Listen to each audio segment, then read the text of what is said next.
down, which is about 3 or 4 centimeters under my nipples. Okay. Down. I've got a little bit of feeling in my legs because mine's incomplete. If it's a complete cut of your spinal cord, you can feel nothing. Yeah. So I've got a tiny bit of movement and a little bit of feeling. A quadriplegic affects 3 or 4 limbs. So it's normally a break of your neck.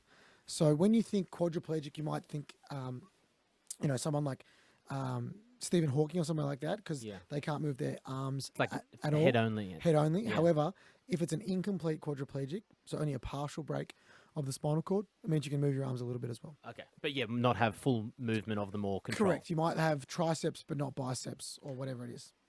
Can I don't feel comfortable using the word disability. Is that weird? Do you get told that that's... I don't like talking to you and saying the word disabled. It's not offensive, though, is it, for me as an able-bodied person to label it as your disability? No, it's not at all. I love having a disability and I'm quite proud of it, but it's quite interesting. I'm going to ask you 2 questions and I want you to give me the answer, okay? Yeah. Do you know what the Paralympic Games is? Yes, I do. What is it? It's the Olympic Games for people who have a disability. Correct, but you feel awkward saying that, don't you? Yeah, because when you ask people, everyone goes, "Oh, it's the Olympics for." Oh, yeah, I started. And I think one of the things is I'm very proud of disability, as I said, and I want more people. The reason people shy away from it is because we think of disability as a negative thing, a bad thing. So we don't want to say it to people like it is a bad thing. I think the more people own having a disability, the more it makes everybody comfortable about it. But in saying that, don't feel too bad because I know people in the disabled community, in particular parents who have kids with disabilities, and I go up to little kids, they'll be in a wheelchair, and I'll go, "Oh, g'day, buddy. What's your name?" "Oh, my name's Sam." "What's your disability?" And the parent go, "Sam hasn't got a disability." And I go, "Sam does have a disability, and guess what? There's nothing wrong with that."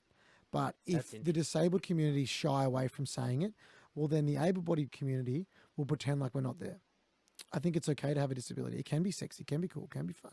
But yeah, I encourage every single person to be comfortable with saying that word because, as I said, it's a fact. Yeah. You can't change that. I think if you are proud of it and can own it, that's when we can, change our perception. Going back to what you said at the top about your paraplegia. Is that the right term? Paraplegia. Paraplegia, Yep, right. It's incomplete. So obviously we do host a radio show together. We do Weekend Breakfast. And we've known each other for about 6-7 months now, become really good mates. And like you said, I didn't know that it was incomplete because I've always wondered that, you'll take your shoes off in the studio. And I'll be like, "Why are you taking your shoes off?" And you said, "Because my feet's sore, my foot's sore." And I'm like, and I've never kind of questioned you past that until now. So it's because you haven't got a full... cut, or was it? The full break of my spine, yeah. Right. Because my tumour was wrapped around, it damaged majority of everything. Yeah. However, there's some nerves that didn't get damaged. Very minimal, but enough to be able to feel my foot when it's getting sore. One thing that a lot of people struggle with when you sit in a wheelchair, especially paraplegics and quadriplegics who are complete, who have no feeling, is things called like pressure sores. It's when you sit on your bum too much and then you get a little cut and that cut becomes a big sore and then it gets infected. And then it doesn't heal because you can't put pressure on a cut. But if you sit on it, it doesn't get any better. Yeah. So I'm very lucky that I have a little bit of feeling to go, I think my bum's getting sore, Yeah. to be able to check if I've got something going on. And you've got the burn on your leg as well, which is an interesting story. I do. I have a big burn on my knee. It's one of my favourite stories. I went out on the lash and I was super pissed, like proper. Got home at 4 a.m. and I actually ordered McDonald's, like drive-through. Yeah. So drunk, like left it on the bed and didn't eat it. Like I was wasted. Anyway, I'm dreaming. I slept for 12 hours in the same position. Like, when you're drunk, you fall face down. And I'm dreaming that, when you dream you've really got to do a pee or whatever, and you wake up, you're like, got to go to the bathroom. I was dreaming that my knee was really sore, but I was kind of weird. And anyway, I woke up going, shit, my knee's hurting. I rolled over and my kneecap had been burnt off by my laptop charger. You remember how hot laptop Back chargers in the day, used to get? of course. So my knee's been resting on it the whole night. And your dream was the reality. The reality. So it wasn't enough. I would have normally felt that, but because I was blind. You know what? Interesting that I just said the word blind because I'm not blind. Yeah. But we're going to have people who are visually impaired on. And I don't know if it's offensive to say to people, when you're really drunk, you're blind. Yeah. Do you reckon they take offense to that? Well, next week's episode, we're going to be chatting to a guy called Ben who is blind. You can ask him that exact term. Very interesting. It's also quite funny because when you have one disability, people think you know the answers to all. all disabilities. Yeah. But I don't. No. I don't. And that's why this, it's going to be super exciting.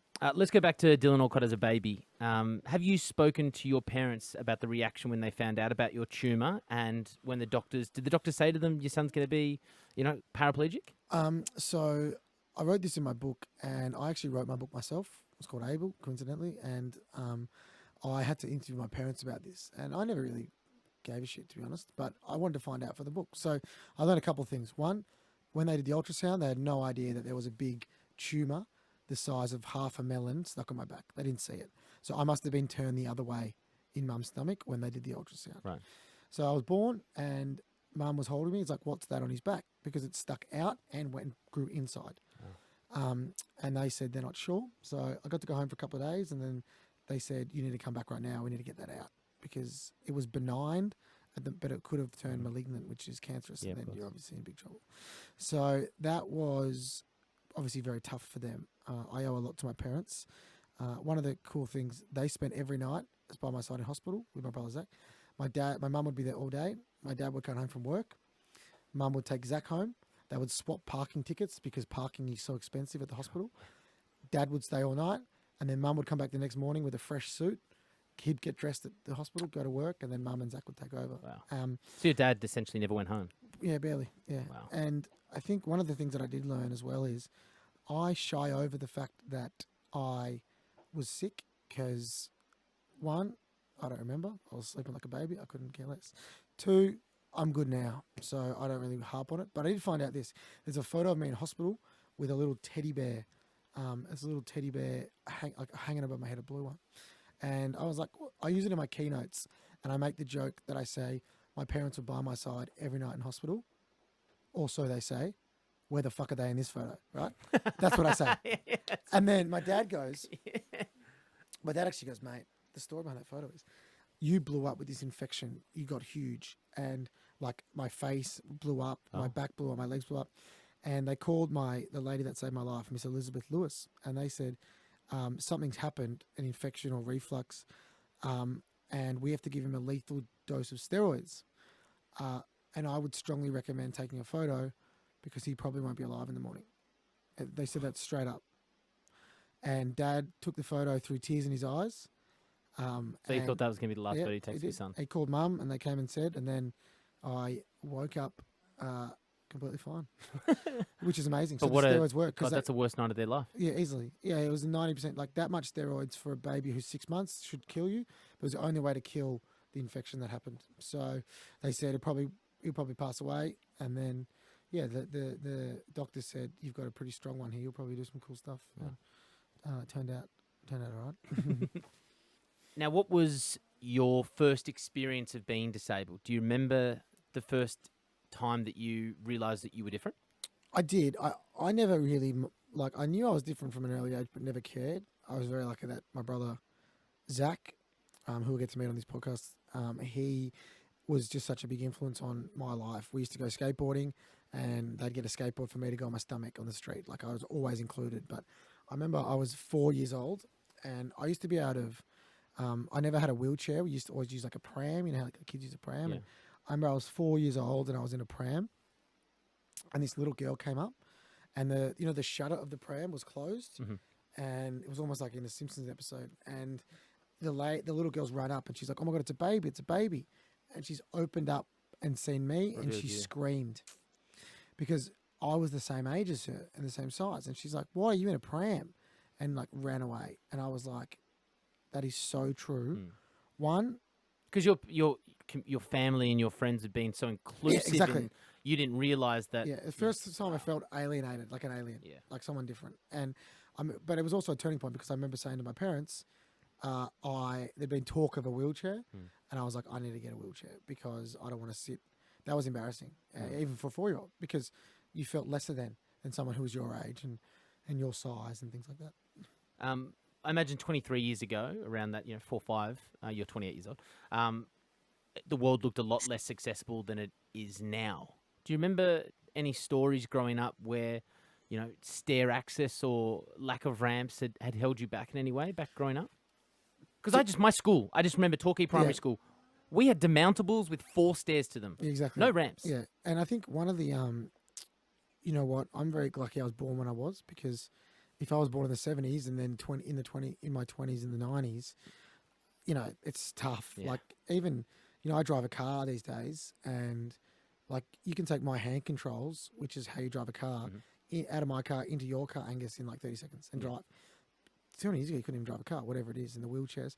But when you're younger and you're lighter at like weight, people just carry you and it's fine. When I really started noticing accessibility is when I started hitting like 12, 13, 14, where you become 40, some 50 size. kilos, and then all of a sudden it's a bit harder to get you around. But of course I did. Like, you know, I could never access my library, things like that at primary school, even part of my high school. Luckily, my high school, a good school in Melbourne, was called Brighton Grammar. Luckily, they, you know, it was quite a nice story. I couldn't afford to go to Brighton Grammar. It's quite an expensive school. And there was a family called the Comports, and they had a young kid called Mark Comport.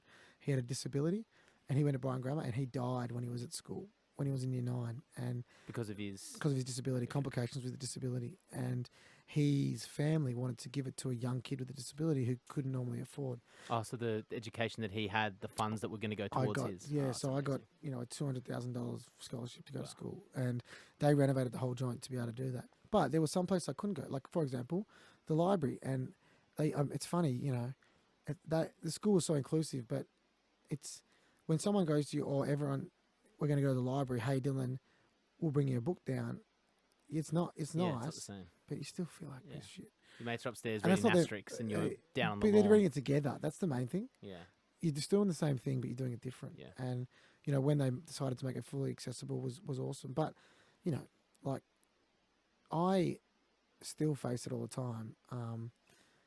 There's a nightclub in Melbourne that I won't name that's pretty famous, and I remember a mate of mine was having a birthday there, and I got to the door. There was 30 of us. It was his 19th, and the guy on the door worked at another club that used to carry him upstairs. And I was like, "G'day, mate. Can I come in?" And he's like, "Dill, I can't let you in." And I was like, "Why not, mate? Like, you know, you just carry me." He goes, "Brother, I'll lose my job. They've instructed me not to let you in." And I was like, "Why? What have I done?" And he goes, "I think it's about the wheelchair." And I said, "Mate, don't worry about it. Just carry me up." He's like, "I'm not kidding. I'll lose my job." He told me. So I called. What he allowed me to do is he gave me the owner's number secretly. He said, "Call the owner, talk to him." So I called the owner, and he goes, "I go, "G'day, mate. My name's Dylan. I want to go into your club because I know exactly who you are." I was like, "Oh, awesome. You know, can I come in?" By this stage, I'm just are thinking, you a tennis player? Are you an no, athlete? no, no. Okay. Well, I'd won a gold medal playing wheelchair basketball. Okay, but I was 19, but no the one knew I streets was. doesn't Yeah. know that. Yeah. No, he didn't know. I wasn't famous. He just knew me because I was, you know, used to go out a bit. And he goes, I was like, "I want to go into your club." He goes, "You can't come in." I said, "Why not? I'm just like every other person." He goes, "You're not a person. You're a fucking fire hazard, and you can't come in my club." And hang up, right? And, you know, I still have faced things like that every day, and I'm the famous one they know. Imagine if you're 40 years old with MS. Oh, of course. If you're or anybody else. if you go to a nightclub now and we're faced with that same difficulty, Dylan Alcott being Dylan Alcott will get in because they don't want to deal with the story that you could have because of your profile. Yeah, exactly right. If you're just anybody else, you still face that. But, you know, like, and that's why it's so good to talk about that it actually happens, you know? At high school, how are your peers treating you? I mean, I imagine in primary school it was like a little bit of like, you know, kids just play with kids. They don't know about inequality or difference. But when you get to high school and you start building those social structures around you, friendship groups, girlfriends, etc., how were your friends or / just other people at school treating you? I was so lucky that I had a supportive group of friends, especially in primary school and high school. I am so you're a product of the people that you associate with, family, friends, and I believe that. And I have the best people around me that never left me out. But there was 2 years of my life that I was pretty touch and go with my mental health. I got bullied immensely about my disability. People used to call me the cripple or the spastic every time I went anywhere, in the classroom, to a party, whatever, and it killed me. It really did. Like, literally, like, I was just, my life was over. And it was really tough, you know, like, those words hurt, and they're words that we all use still. Sophia Penguin 14 joined the game. Example, I always pull people up when they go, "Mate, I dropped my coffee. I'm such a retard." Yeah, that terminology. Yeah, and it's important because it just slips in. It's like when people used to go, "Oh, that's gay," or whatever it is, and people still do. But people, you're a fag. People go, "Oh, why can't I say retard?" You know, or people go to me, "Cripple." Well, you are a cripple, aren't you? well, why can't I call you crippled? Because you are. It's like, well, I actually am Dylan. You know what I mean? I'm going to call you a dickhead yeah, because you're a you dick. are. Exactly right, mate. But you know what? School was such a good breeding ground. There's two things about school. One, it worked for me because I was so lucky to be out there and I got supported. People often ask me, would you rather be born with a disability and not know what it's like to walk or whatever, Yeah. or be 22 years old, have an accident, know what it's like to kick a footy, feel the sand between your toes, have sex standing up, whatever, and then lose it, right? It's an interesting question. I think it's a question that we're going to probably ask a lot in this We podcast are. with future guests. And I can't answer because I don't know how it's like to walk, right? But I can tell you this. If you have an accident tomorrow, Angus, which you won't, Touch but wood. if you did, you have friends, family, beautiful girlfriend, people around you that can help you through that. I tell you the hardest part about growing up with a disability, going to school and getting friends. Yeah, it's starting to make friends. Yeah, And you because know my what? friends would never leave me. But you've got that because, yeah, course. that was the hardest part. And that's why a lot of people that are born with their disabilities never make it in job, like have the lives they deserve to live because they don't have that social aspect because people alienate them. Because when you're kids, when you're 14, you got no idea what you're doing. And I bet you the kids that bullied me at school who know who they are will be listening to this or see me on TV when I talk about it and go, fuck, I feel bad about that. Yeah, of course. And I know that because they're 6'14", and if you are listening, don't feel bad about it. I know you didn't mean it, but it happened. You know what I mean? And it builds up the resilience that makes you the person that you are today. Yeah, for sure, definitely. Let's talk about you for a second as a physical being. I only know you as, how tall are you in the chair? Sitting down, I'm probably like 157 centimeters if you stretch me out, 160 maybe. Yeah, but how tall were you meant to be if your legs Yeah. were working? This So- is so interesting. So my arm span is about 191 centimeters. So And they say that that's 6'3", 6'3" and a half, yeah, 6'4". you're a big boy. Yeah, and my brother Zach's about 6'3". Yeah. One thing that I've got bigger features than Zach, bigger hands, like bigger shoulders. I think I would have been pretty large. Yeah, big boy. Huge dick. No.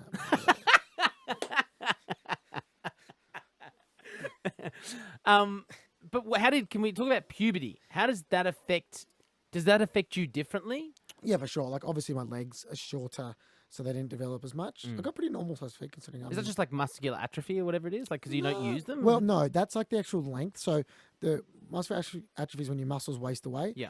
That is because you don't use them. Do you know the best thing? One of the best things that ever happened to me was, Angus, What's that? I was so obese as a kid.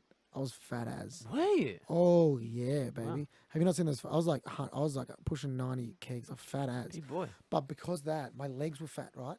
Of course, because they still got to be stored. So now they've wasted, but they're still normal width because of how fat they were. How good's that? yeah, And now that I'm in my prime, yeah. 28, still looking,